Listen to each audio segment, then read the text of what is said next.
જય Ganesh, happy morning. હું Shaunak S Pathak, professional tarot card reader અને ન્યુમરોલોજીસ્ટ છું.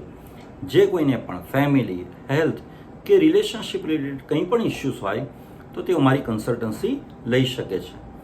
મારા જે રેગ્યુલર વ્યુઅર્સ છે તેઓના માટે મારી પાસે એક ઓફર છે કે જે કોઈ પણ મારો કોઈ પણ એક વિડીયો 10 વ્યક્તિઓને શેર કરશે અને તેનો સ્ક્રીનશોટ મને વોટ્સએપ કરશે તો હું જે તે વ્યુઅરનો કોઈ પણ એક પ્રશ્ન છે તેનું સોલ્યુશન આપીશ.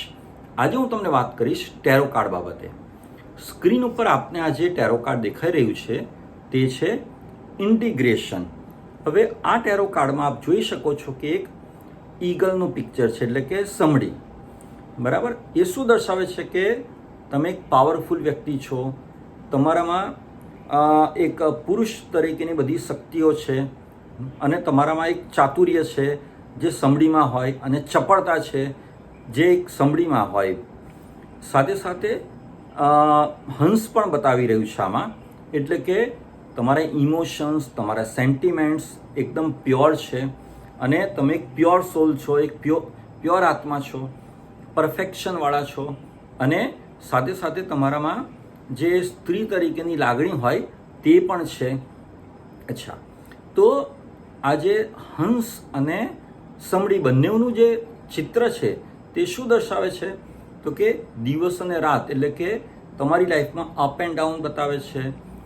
પાણી છે અને આગ પણ છે, એ તમે જોઈ શકો છો. એટલે કે જે કોઈ પણ પરિસ્થિતિ છે, બરાબર, એમાં તમારે કોઈ પણ એક્સ્ટ્રીમ પગલું લેવાની જરૂર નથી કે તમારા મનને ઊંચાપત કરવાની જરૂર નથી કે બહુ ગુસ્સે થવાની જરૂર નથી. દરેક સિક્કાની જેમ બે બાજુ હોય તેમ દરેક પરિસ્થિતિની બંને બાજુને જોઈ અને લાઈફમાં તમારી જીવનમાં બેલેન્સ લાવવા માટે પ્રયત્ન કરો. સાથે સાથે ફૂલ પણ છે, ફ્લાવર. બરાબર, એ શું દર્શાવી રહ્યું છે કે તમારે અવેરનેસ બતાવવાની છે. એટલે કે આ કાર્ડ જે છે એક પોઝિટિવ કાર્ડ છે, બરાબર, એક હોપનું કાર્ડ છે. એટલે કે તમારી પાસે બધી જ શક્યતાઓ છે, બધી જ પરિસ્થિતિ છે.